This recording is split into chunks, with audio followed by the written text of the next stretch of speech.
E aqui estamos nós, que bom! Eu tenho o hábito da leitura desde muito pequena.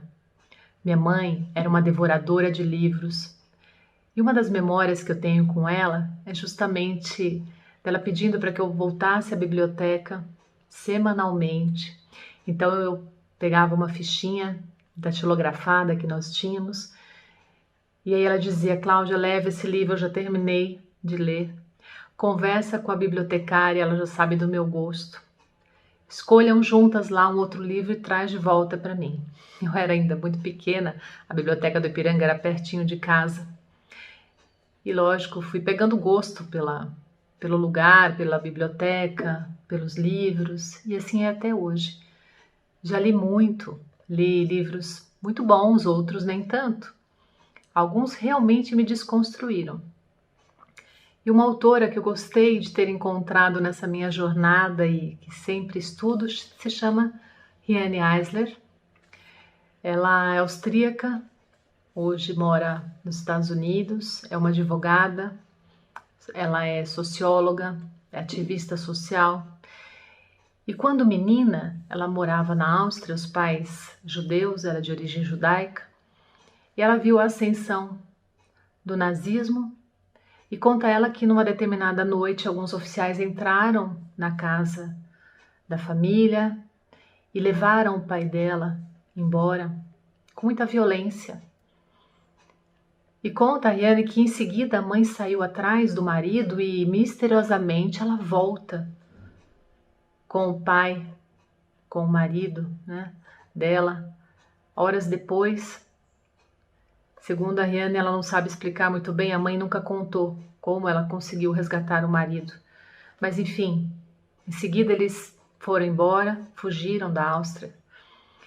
E a menina, impactada por essa experiência tão difícil, passou a dedicar a vida a estudar muito para tentar compreender por que as pessoas têm essa tendência à agressividade, ao domínio, por que aquilo estava acontecendo. Na verdade, ela não queria acreditar que a natureza humana fosse má. Então ela disse: eu não vou sossegar enquanto eu não descobrir os porquês.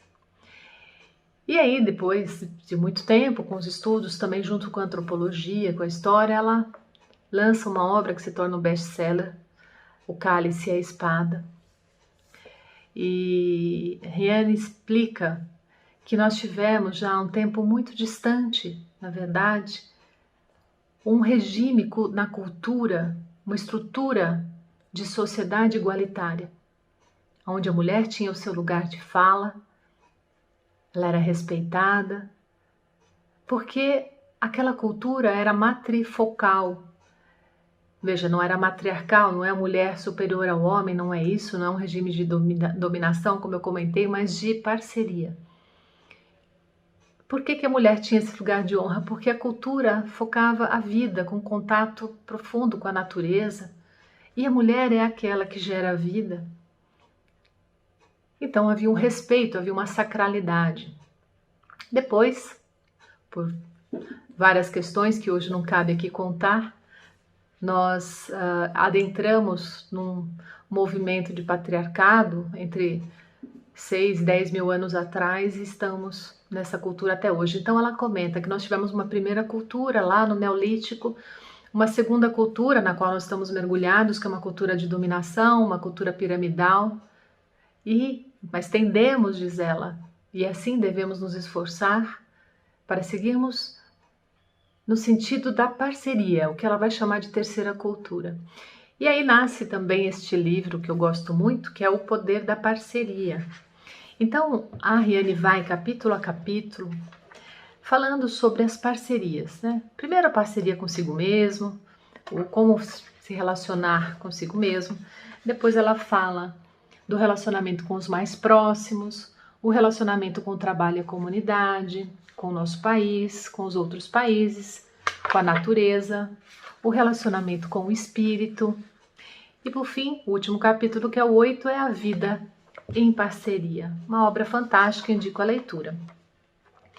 Mas eu quero destacar aqui, nesse primeiro momento, que é justamente quando ela fala do relacionamento conosco mesmo, por quê? Porque é a base de tudo. Então lá diz: um dos fundamentos da vida em parceria é ser um bom parceiro de si mesmo. Isso significa tomar a regra de ouro e olhar o seu reverso. Faça a si o que você faria aos outros e aplicá-la à sua vida. Por que essa lógica? Porque muitas vezes nós fazemos aos outros, damos aos outros muito mais daquilo que fazemos e damos a nós. Às vezes nós damos até aquilo que nós nem temos. Nós nos violentamos, nós nos desrespeitamos, nós nos desqualificamos. E aí muitas pessoas que conversam comigo, às vezes dizem: Cláudia, eu queria tanto encontrar um bom parceiro, queria tanto encontrar uma boa parceira, não consigo. E aí eu devolvo com uma pergunta: você tem sido um bom parceiro de si mesmo? Você tem se relacionado bem consigo mesmo? Porque isso não é egoísmo. As pessoas às vezes confundem, acham que isso é egoísmo, mas não é. Egoísmo é quando nós não nos sensibilizamos com relação aos outros. Isso é um egoísmo. Amor por si mesmo, respeito, relacionar-se bem consigo mesmo, significa sensibilizar-se também com as próprias questões. Reconhecer os próprios limites, colocar esses limites no mundo com assertividade, utilizando-nos do eu adulto, como comentei no vídeo anterior. Esse é o primeiro passo, aprender a nos relacionarmos conosco, a partir daquilo que reconhecemos em nós. É isso. Um abraço e até breve.